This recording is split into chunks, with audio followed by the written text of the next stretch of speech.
Hey, good morning, guys. It's Donald and Mary, and we're here to bring you your morning weather, water, and trail chatter report. And so this morning, we're going to start with the water and weather, and then after we have some trail chatter to discuss. All right, go ahead and take it away, Mary. Thank you, Donald. You're welcome. Good morning, everybody. Right now in Blairsville, it's 35 degrees and partly cloudy. We're looking at a high of 66 today with a mixture of clouds and sunshine. And then tonight, 49 degrees, partly cloudy skies this evening, giving way to occasional showers overnight. And winds will be 5 to 10 miles per hour. 40% chance of rain tonight. On Blood Mountain today, we're looking at a high of 57, falling to 53 this afternoon. It will be sunny with 5-mile-per-hour winds. Tonight, 50 degrees, rising to 54 overnight. The chance of rain after midnight, partly cloudy, and 5 to 10-mile-per-hour winds. There is a 30% chance of rain. Okay, so water for the trail. Make sure now I'm speaking hiking north always.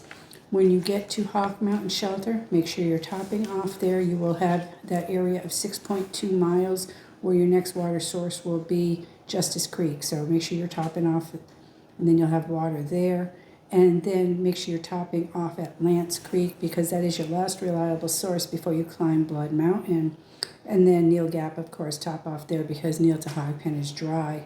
Now, I was out at Dix Creek Gap yesterday, and there is a lot of leaf cover in the water source as it trickles down the mountain. It is drying up pretty well as also, but I do want to say there is enough water in there right now that if you do move the leaves around, you should be able to get water, no problem. It is still a fairly reliable source. You just have to work at it a little more. That will dry up soon, though, if we do not get more rain to replenish it. So just make sure you're always topping off your water as you hike along. Let's remember that even in the cold weather, snakes can come out if it's going to be a sunny day. Let's be cautious of those copperheads that are up on Cow Rock. They're in that group of boulders, and that's 5 miles north of Neal Gap. All right, Great Smoky Mountain National Park bear closures. It's the ongoing Twin Creeks Trail and campsites 19, 55, 56, 57, and 82. All of the shelters are open. And then the warnings are campsite 71, Gatlinburg Trail, Cataract Falls Trail, and Cove Mountain Trail. Let's remember in the Smokies or wherever we are outdoors to always leave no trace. Let's leave it better than we found it. And let's remember to properly store our food and any items that have odor and to properly dispose of all waste. All right, Donald, I'm going to turn this over to you now. Sweet, thanks, man. You are welcome. All right, guys. Good morning. It is 6:41 a.m. on 11/18/2025, and if no one knows, the 11 is November. All right, let's start like this. So we have wildfire closures in Luray, Virginia. The Shenandoah National Park says part of the Skyline Drive. Excuse me, sorry, guys. Luray, Virginia. The Shenandoah National Park says part of the Skyline Drive is closed due to a wildfire, according to the national park. The scenic route is closed between Rockfish Gap and Loft Mountain. Additionally, the Appalachian Trail is closed from Rockfish Gap to the Turk Gap parking area. People in and near the park may see smoke in its Southern District wildfire crews battle the fire. SNP has also issued a park-wide fire ban which prohibits all open air fires. I don't know if you said this in here, but before I forget, I wanted to say that it's really dry out here right now, guys, and be super careful because I've been reading tons of stuff here in Georgia about fires being lit and stuff, man. So be super careful, guys. Okay, so that being said, people in and near the park may see smoke in its Southern District wildfire crews battle the fire. SNMP has also issued a park-wide fire ban which prohibits all open air fires. This includes any type of wood fire, charcoal fire, wood burning camp stoves, charcoal grills, and gas and propane cooking stoves. Park officials say a 145-acre prescribed burn that had been scheduled for Monday in the Big Meadows has been canceled. Properly dispose of cigarette butts, matches, and other flammable items. Use caution operating equipment that could cause sparks, and keep vehicles off dry grass, which could easily ignite. And not just dry gas, man, like leaves and stuff too, man. Anything out here, man. It is really dry, guys. So it just gets this way this time of year, man. It's just dry. All the leaves are dropped, man, and And if you think you have your fire out, take a little extra time to make sure you've thoroughly extinguished it. You can get a little tiny spark down in there. That's right, dude. And once you leave, maybe a wind picks up or it's That's right. burnt away what's hiding it, and that'll just run and All it start takes is a major. little tiny, teeny little charcoal at the That's bottom right. of that fire pit to light that thing up, man. That's right. And I've done mistakes myself and come back to camp after putting it out, which I thought was properly extinguished, but it was lit right up when I walked back, and luckily, that's all that happened. Yeah. So, anyways, let's move on to the next article here. So Rescue Connecticut, North Stonington, Connecticut. A hiker fell off a cliff in North Stonington on Saturday, leading to an hours-long rescue effort by multiple agencies. The injured person was taken to the hospital. Emergency responders were dispatched at 11:36 a.m. to Lantern Hill, according to the North Stonington Fire Company. The person had fallen about 100 feet in a semi-remote location, according to the Old Mystic Fire Department. Fire officials said that due to the complexity of the terrain, they requested additional manpower and specialized technical rescue resources from multiple New London County agencies. Crews used a tripod and rope systems to raise the patient to the top of the cliff, where paramedics were waiting to provide medical care. At 2:53 p.m., responders had secured the patient in a rescue basket. About an hour later, the patient had been lowered down to a hiking trail to a UTV that was part way down the hill. The patient was then transported to the hospital. No further information, but that article has actually been in the internet for a few days now. It keeps getting bigger.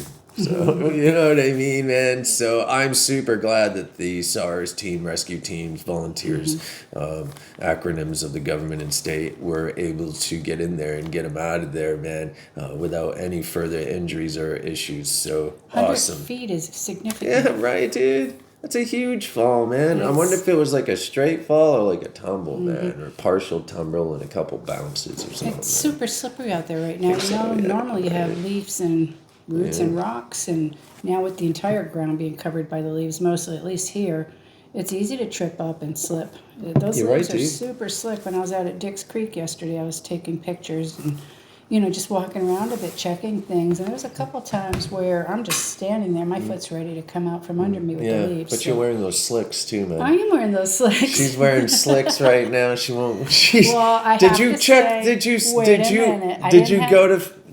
Let me say, I didn't have time to try on because when I picked up the hikers at Dick's and brought them to Neil Gap, all they needed to do was drop the box and buy something real quick. So they weren't there for a long time. But I did go over to the shoe wall, so I did browse a couple of pairs of shoes. Didn't have the time to try them on, but Yeah, Mary's literally wearing slicks right now.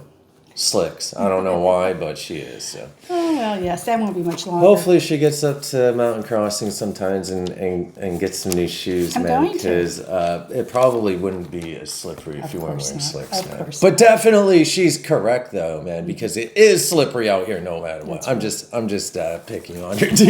And trekking poles too. Yeah, trekking they help poles. a lot. They do, man. Absolutely. If Most you don't have definitely. trekking poles and you're out in the woods, pick up a stick. Make sure it's sturdy. That can definitely help you along with your hike. You can poke things, save yourself from falling. Test the security of a rock that's there. A lot of good reasons. for trekking Vibram Souls.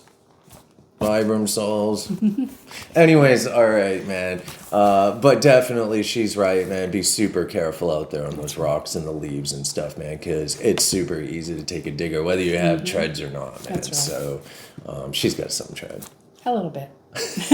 More tread than not. Right. Okay, so next, man, let's move on to the missing hiker up here on Blood Mountain. And so Charles Hush, who has been missing since hiking to the summit of Blood Mountain and starting to descend in November 11th, is still missing. It was stated that canines picked up a scent on the Freeman Trail, which has a new scent from the original, which is a new sent from the original. Sarah is still out there looking for Charles and ask anyone with any information, regardless of how small it may be, to contact the following: 706-439-6091 or 911. Charles Hush is 6 foot 1 inches, 200 pounds, white hair, glasses. He was last seen in khaki pants, camel colored sweater, and dark green jacket, guys.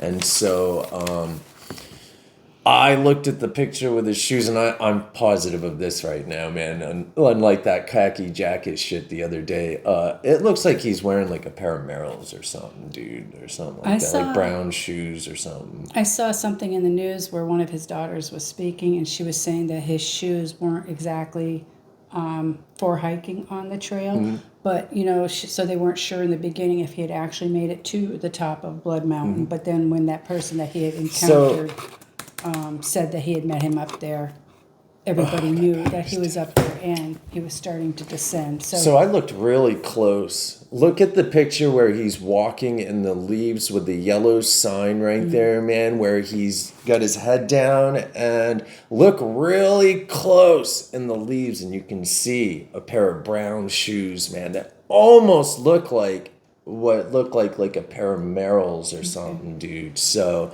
they look brown with like, check it out, man. You see what you see. What I saw in that picture, it appeared to me they were hiking shoes, but it's also kind of hard to see. But they look like a set of Merrells to me, or something like that. A pair of brown, like, those brown Merrells that you get. What were the other ones that used to fall apart all the time? I'm not quite sure. Oh, man, I can't remember the names of them right now, and I can't get on my computer, dude. But there was another shoe out there that's kind of like that hiking boot, the brown hiking boot, man, that Merrells make, dude. I think they're called the Moabs, maybe, dude. But there's also another shoe out there, dude, that is similar to it, but they fall apart a lot, and I can't think of the name of them right now. But they were a big name shoe at one time, and still kind of are, man. But their soles tear off the bottom of their shoes fast, so I just can't remember what they're called anymore. Anyways, what's that? No, I was going to say, let's hope that today is a fruitful day for everybody that's out there searching for Charles, and that they find him, and that he is safe and okay. Yeah, definitely. And so they are definitely looking for Charles still. So yesterday when Mary went up to the Gap, she spoke to one of the workers up there, and they are the ones that told us or told her about the canines and the new scent that they are on. And then on TikTok, I have someone that actually commented, and they're a friend of Charles, I believe, and they gave me some information. I haven't had time to look at it yet, but I'm going to go in and look at it, and I'll report what she says. But I believe it's things that are already out there that she's saying, but she wanted to tell us because she felt like we had a lot of connections and stuff, so she just said it. I didn't have a chance to actually look at it. I just blew through it this morning, kind of. I'm doing my thing this morning. It's important to put everything out there, no matter how many times it's put out there, because maybe the person that didn't see it the first time it was put out, maybe they see it the next time and go, oh, I remember, or something like that. So let's continue to hope for the best for Charles, and let's hope that this comes to a safe and happy resolution. I was also told that that truck that's there is like a cell booster. Yeah, that's what I thought it was. Yeah, the antenna, dude. You should see it. And you'll see when I drove by. It's kind of like jacked up in the back, and the antenna. That antenna's huge, bro. Yeah. It's a huge antenna, man. So because there's no service at the Byron Reese, actually, there's some, but not enough for them. Plus, it's a communication center. They got it set up there, dude. And I also spoke with the riders I brought to Amicalola yesterday. I did ask them if they had heard about the missing person out here, and they said they did. And did they hike through? They were just starting. They were just starting, and I just asked them, even though they're starting at Amicalola, when somebody's out here, and just because they were over in one spot, to keep an eye out, because it's been a week. You don't know how far somebody's wandered or anything. So just to keep an eye as they walk along in case they see anybody. I hope everything's okay, man. This is completely weird, man. So I think it is. So back in 2020, we had a dude that walked off the trail, man. He dropped his bag up at the intersection of the Amicalola hike-in and the Amicalola approach trail. Dropped his bag and took like 14 days to find, dude, man. But he had walked off he had onset dementia stuff, Yeah. man. But he was missing for 14 days, man. And they were out there everywhere looking for this dude. That's right. And he ended up walking off the Cochrane Falls, I think it was, at Bearden, Separate man. Falls, So, but this is a little bit different because Blood Mountain, man, if no one knows, dude, when you walk down Blood, man, there's houses literally on the other side. Like if you went right where the Freeman Trail is, if you walk through those woods, there's houses right there. And same with if you walk across the road, there's a waterfall there that goes down over. It's a huge embankment, but there's houses down there too. And so, just knowing the area and knowing what the layout is, I find it very strange that he came down off that mountain and no one has seen him since, man. And he's not on this face of the mountain, man. I hope everything is okay, man. Anything could have happened out there, but let's hope for the best, That's man. right. So.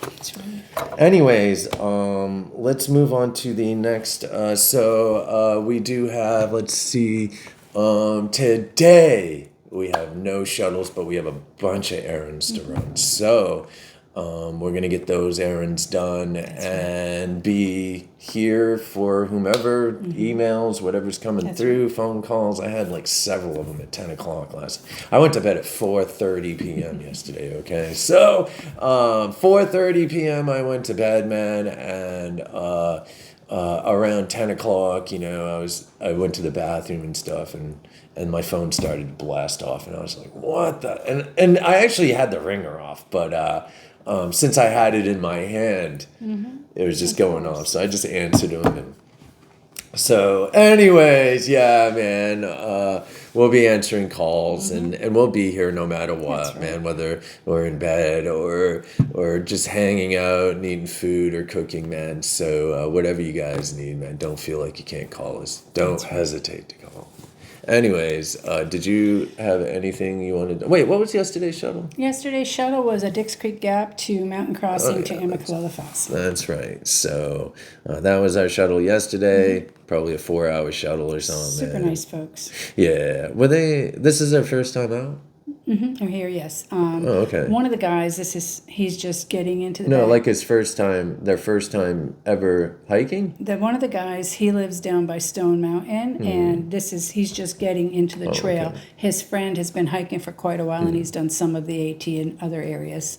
So we were talking about that yesterday on our way to Amicalola. Is this our first time assisting them? Yes, it is. Okay. It is. All right, sweet, man. All right, so that's what we have going on yesterday, man. Not much else, though. And then today we'll be around. So. That's right.